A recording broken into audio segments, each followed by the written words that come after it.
دوستان گرامی، آقای کندی، آقای پاندلی، خانم بتانکوق عزیز، خانم اینکلیدای عزیز، آقای فاطمیر مدیو، نمایندگان محترم، سناتور جری هورکان و آقای آنتونیو تاسو،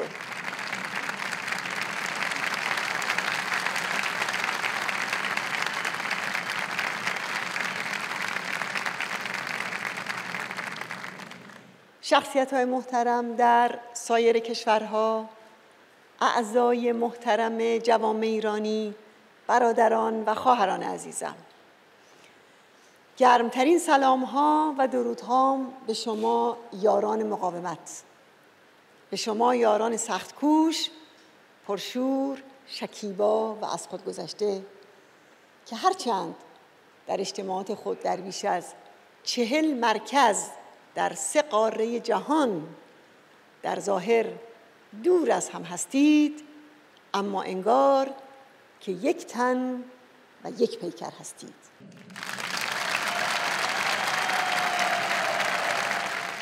همچنان که گفتم، شما پیامرسان روح و قلب واحدی هستید که همان ایران تشنه و مشتاق آزادی است، همان مردم پاخواسته در سراسر میهن و همان اراده راسخی که می‌خواهد دفتر تاریخ ایران را ورق بزند، با مشت‌های گره کرده، با شعارهای کوبنده و با فریادهای پر از خشم در اهواز و شوش و اصفهان و دانشگاه‌های سراسر ایران.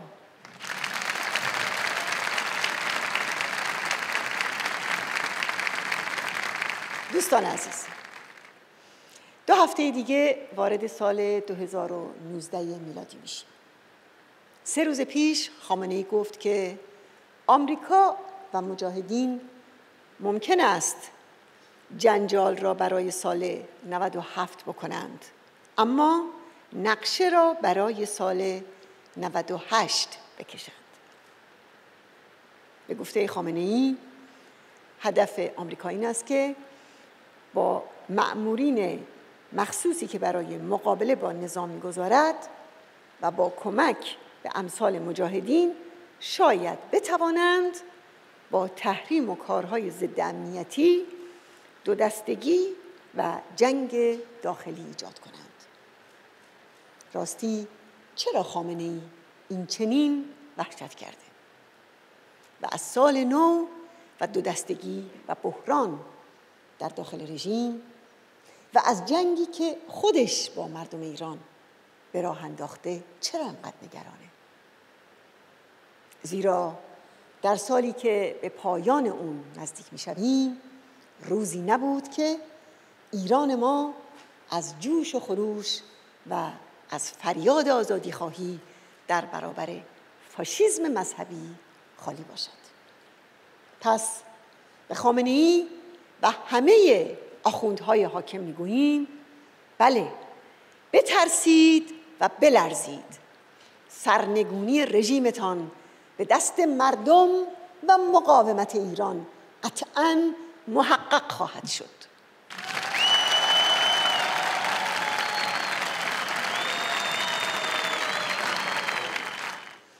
در فرصت امروز میخوام 2 نکته اساسی رو توضیح بدم که چکیده تحولات 1 سال اخیره. اول اینکه رژیم برای فرار از سرنگونی برون رفت و راه حلی ندارد.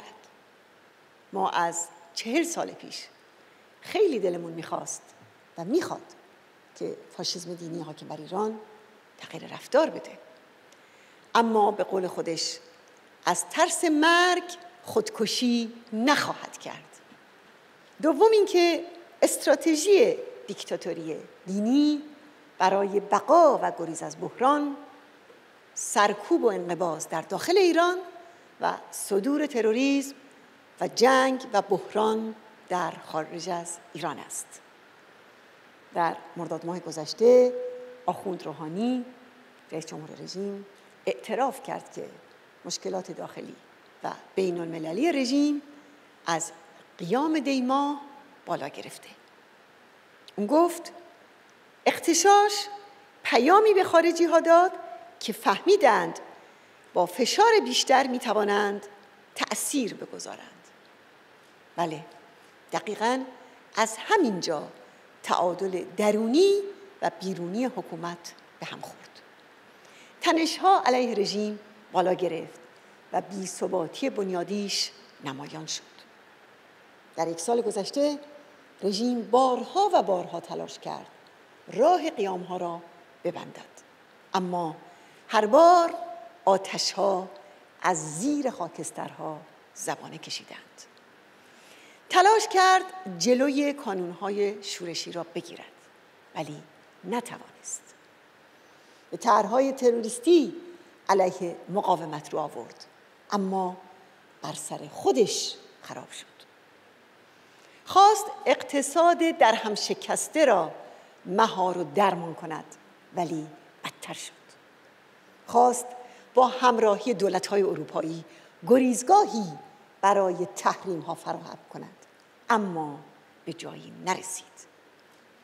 سیاست نگاه به شرق خامنه‌ای و رو آوردن به روسیه و چین هم دردی رو دوا نکرد، به طوری که در روزهای اخیر چین از سرمایه گذاری در میدان گاز پارس جنوبی در ایران خارج شده و قبل از اون هم توتال خارج شده بود. بله، تمام مسئله این است که رژیم برون رفتی ندارد. هر راه حلی رو هم که در پیش بگیرد تیری است که به خودش شلیک می‌کند.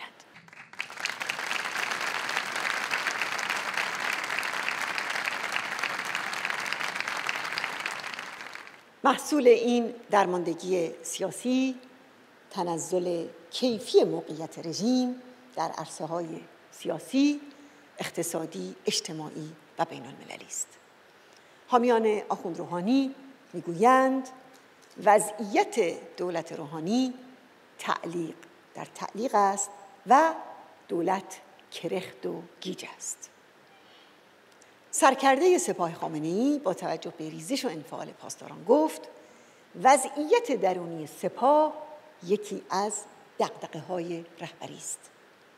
درست به خاطر همین بنبست آخوندها در این 1 سال بارها به اجرای طرح‌ها و اقدامات تروریستی رو آوردند، از جمله توطئه تروریستی علیه مجاهدین در آلبانی، تلاش برای انفجار تروریستی در گردهمایی سالانه مقاومت در فرانسه که اخیراً 105 تن از نمایندگان کنگره آمریکا با یک قطعنامه 2 حزبی این توطئه بمبگذاری رو محکوم کردند، پروژه جاسوسی و تروریسم علیه اعضای مقاومت در آمریکا، حمله موشکی به مراکز احزاب کرد ایرانی و طرح تروریستی در دانمارک.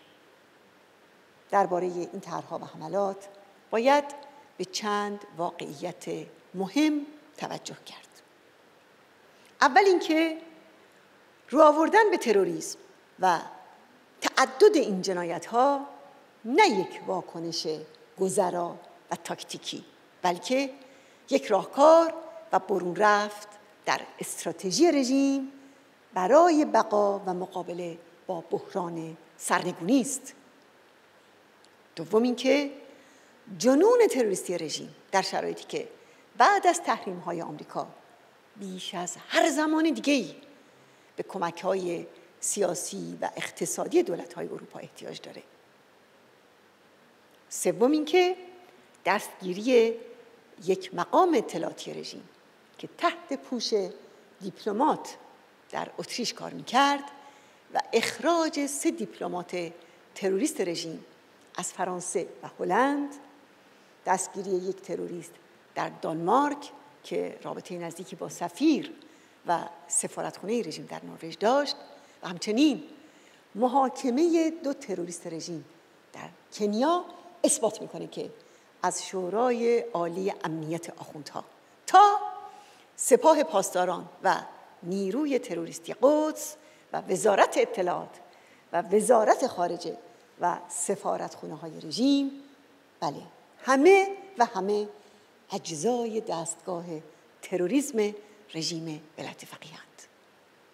حقیقتی که از 2 دهه پیش در احکام دادگاه‌ها و دستگاه‌های قضایی در کشورهای مختلف از جمله آلمان، آمریکا، ایتالیا، سوئیس و آرژانتین با تاکید بر مسئولیت مستقیم خامنه‌ای و رئیس جمهور و وزیر خارجه و وزیر اطلاعات وقت این رژیم، همچنین سران سپاه پاسداران به اثبات رسیده و حتی برای برخی از اونها حکم جلب بین المللی صادر شده. ظریف وزیر خارجه آخوندا در مجلس رژیم در آبان ماه در پاسخ به نماینده‌ای که اون رو درباره ضمایم محرمانه توافق اتمی مورد سوال قرار داد، با صراحت گفت علاوه بر روحانی همه چیز با تمام جزئیات با اطلاع و موافقت خامنه‌ای انجام شده. اون گفت ما دستگاهی نیستیم که سر خود عمل کنیم، مگر ما میتوانیم در این کشور کاری بکنیم بدون اینکه گزارش بدهیم؟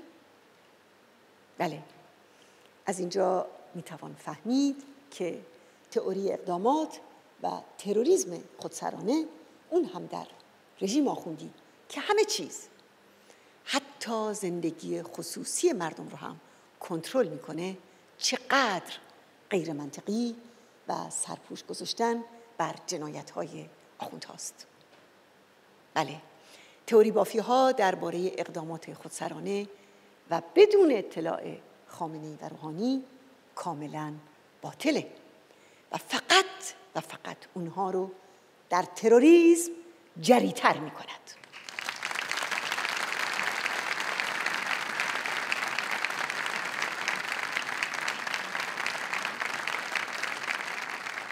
حالا به 4مین نکته قابل توجه می‌پردازم.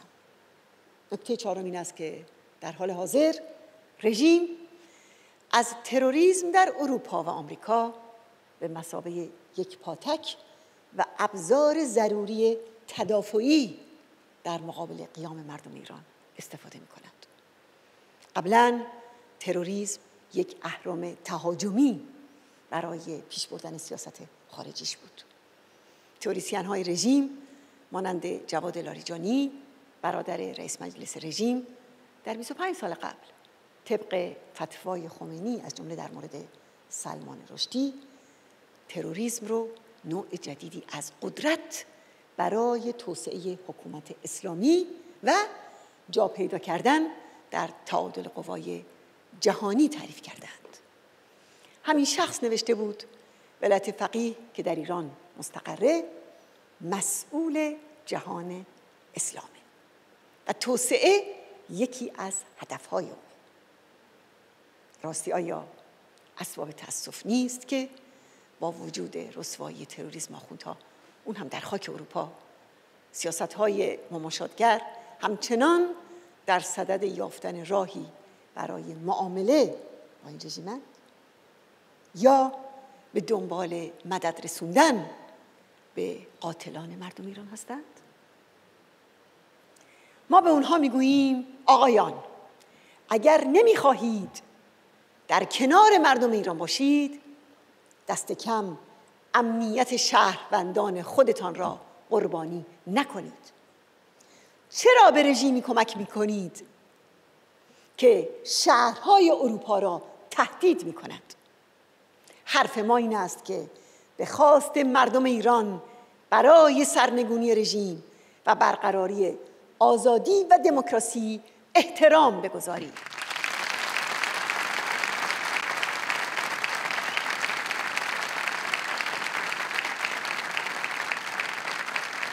بگذارید دست این حکومت جنایتکار از درآمد نفت ایران که سرمایه ملی ماست قطع شود، زیرا هر بشکه نفتی که این رژیم بفروشد شلاق یا گلوله است بر پیکر مردم ایران و مردم منطقه.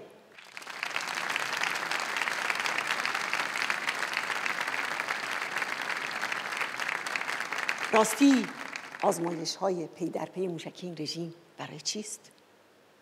آیا بجز باجگیری و تهدید صلح در منطقه و جهان، آیا جز این هدف دیگری دارد؟ جلسه چهارشنبه شورای امنیت ملل متحد برای رسیدگی به همین موضوع بود که نقض آشکار قطعنامه 2231 است. اما نماینده رژیم به جای پاسخگویی به شکوه و شکایت درباره مجاهدین و مقاومت عادلانه اونها در برابر فاشیسم دینی پرداخت. بنابراین تأکید می‌کنیم که سپاه پاسداران و وزارت اطلاعات و ماشین تبلیغات حکومتی باید در لیست سازمان‌های تروریستی خارجی آمریکا و لیست تروریستی اتحادیه اروپا قرار بگیرند.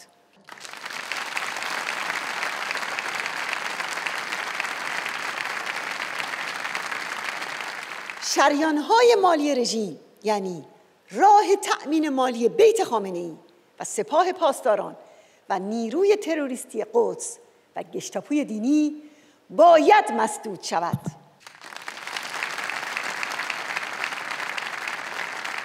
پرونده جنایت‌های ادامه‌دار این رژیم علیه بشریت باید به شورای امنیت ملل متحد ارجاع شود و خامنه‌ای و روحانی و دیگر سران رژیم باید در برابر عدالت قرار بگیرند.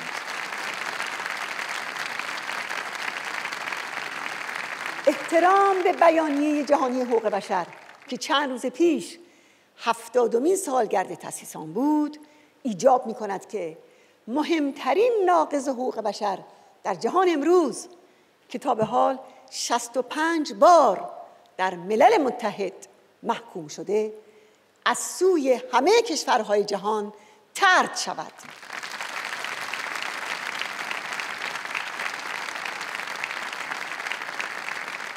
دوستان عزیز، به موازات تضعیف کیفی موقعیت رژیم در یک سال گذشته، موقعیت آلترناتیو دموکراتیک یعنی شورای ملی مقاومت در عرصه داخلی و بین المللی اعتلا پیدا کرده است.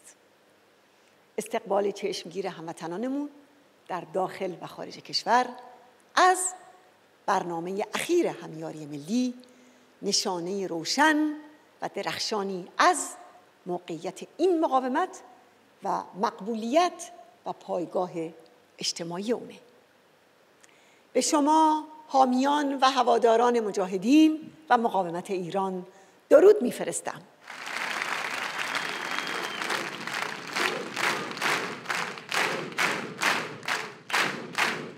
شما که برخی در گرد همایی امروز حضور دارید و ما از اینجا شما رو می‌بینیم، بله، به همه شما درود.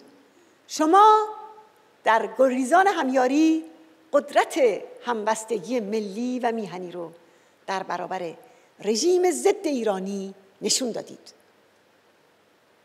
و همچنان که هموطنان به پا خواسته در اصفهان، کازرون، شوش و اهواز و سایر شهرها فریاد میکشند که پشت به دشمن، رو به میهن، شما به همین شعار میهنی جامعه عمل پوشاندید.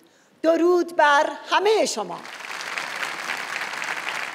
میخواهم اینجا از اون زندانی یا کارگر یا معلمی بگم که از غذاشون میزنند تا مادر عزیزی که خونش رو در مرکز شهر میفروشه و به جنوب شهر میره تا در این همیاری شرکت کنه.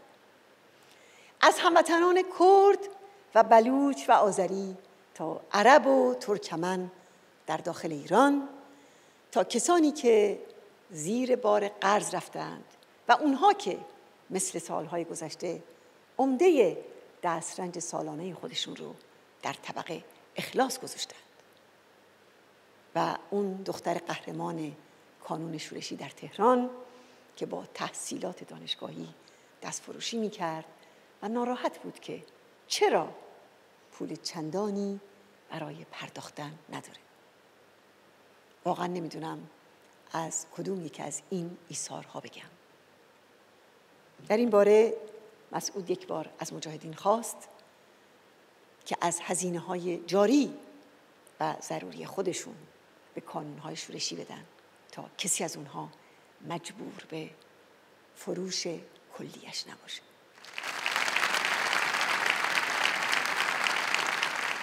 کانون‌های شورشی این چنین از فروش کلیه برای تامین مخارج روزانه در داخل ایران ممنوع شدند. و در اینجا درود میفرستم به کانون‌های شورشی یا اون پناهندگان و هوادارانی که میگفتند پولی برای پرداختن ندارند اما برای جانبازی آماده اند و به مسعود حاضر میگفتند و اینکه اسم مرا هم بنویس.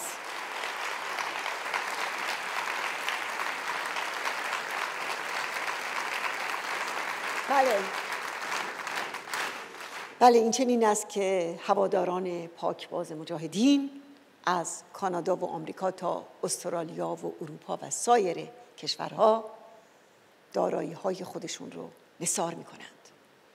در واقع اونها با دارایی و حاصل کارشون به جهاد در راه خدا و خلق برخاستند.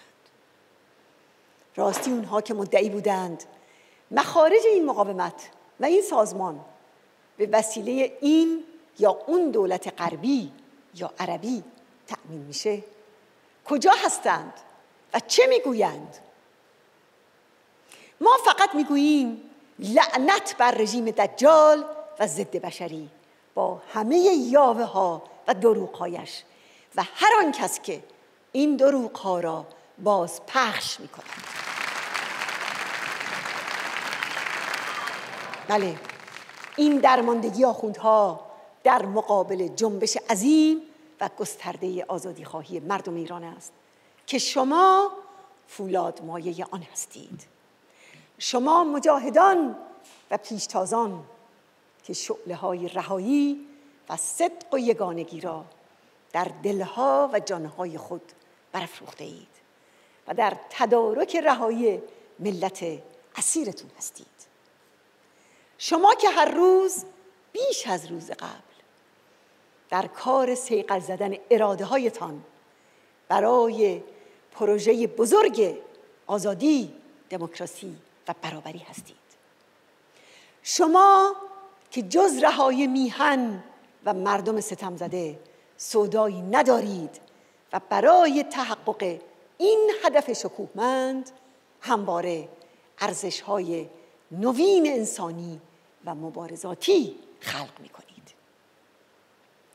راز خستگی ناپذیری، امیدواری، سرزندگی و اراده‌های پولادین شما انتخاب مسیر پرداخت و جانفشانی برای آزادی مردم ایران است و من مطمئنم که آینده‌ای زیبا و پرشکوه برای خلق و میهن خودتون رقم میزنید.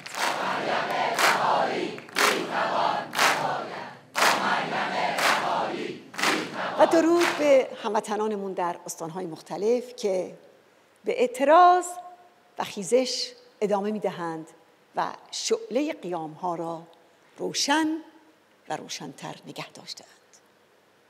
تظاهرات کارگران نیشکر هفت تپه و دومین ماه اعتصاب و تظاهرات کارگران شجاع فولاد اهواز تب و تاب خیزش و مقاومت رو در سراسر ایران گسترش داده.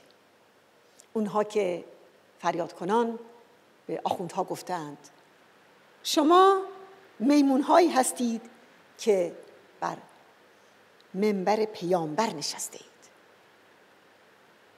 کارگران فولاد با پوشیدن کفن به خیابون اومدند و گفتند مرگ بر ستمگر، درود بر کارگر و هیهات من الذلة.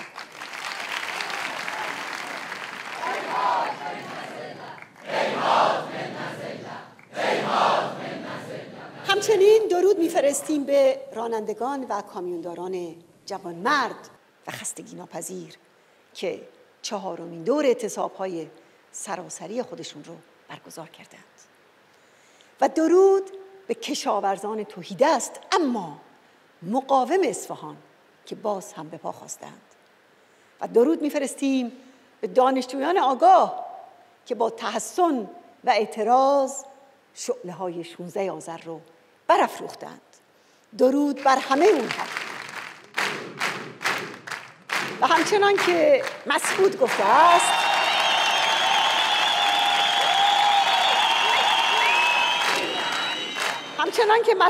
است آنچه ما و خلق ما امروز با آن دست و پنجه نرم می‌کنیم ادامه همان مسیر و مبارزه تاریخی و طبقاتی بین ستمگر و ستم زده است، بین سرکوبگر و سرکوب شده است، بین خلقی است که حاکمیت و حداقل حقوق و آزادی‌های خود را می‌خواهد و رژیم ولایت فقیه که به نام اسلام و دین و قرآن ستم شاهان و دربارهای فئودالی را به ابعاد نجومی رسانده است. و سرانجام می‌خواهم به همه شما و به قیام آفرینان و هواداران مجاهدین و به شما اعضای کانون‌های شورشی یک حقیقت اساسی را یادآوری کنم. این حقیقت که امروز موجودیت رژیم بیش از هر زمان دیگری در تاریخ حاکمیتش تهدید می شود و جامعه ایران بیش از هر زمان دیگری آماده و جوشان است. اما بدانید که این اراده رزمنده شماست که در رساندن اوضاع ملتهب کنونی تا نقطه سرنگونی دیکتاتوری آخوندها نقش تعیین کننده دارد.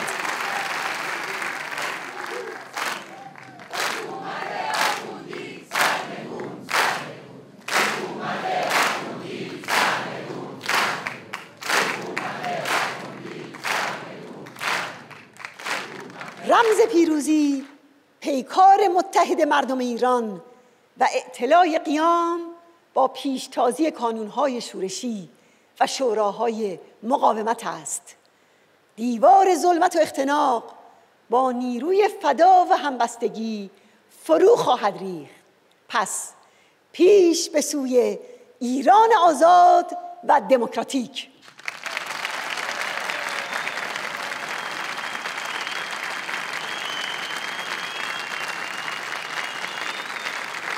آری، پیش به سوی ایران آزاد و دموکراتیک. سلام بر آزادی، سلام بر مردم ایران، درود بر همه شما.